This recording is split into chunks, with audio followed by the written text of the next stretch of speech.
Hello, welcome to Do It Yourself channel. Today I will show you where to find the option and how to turn off access to making changes in our notifications. So where to look for notification access in our phone.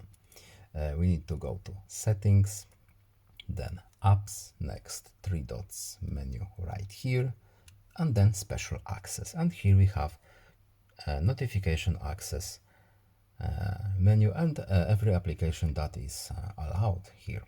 So let's say we don't want our digital well-being to use this function, and as you can see, we have a short warning at the bottom. If you turn off notifications, digital well-being, do not disturb access will also be turned off. Yes, of course, we wanted to turn off notifications either way, so turn off, that's it, no need to save back out, and that's it. I hope this video was helpful to you. Please leave a like and subscribe. Have a nice day and see you in the next video. Goodbye.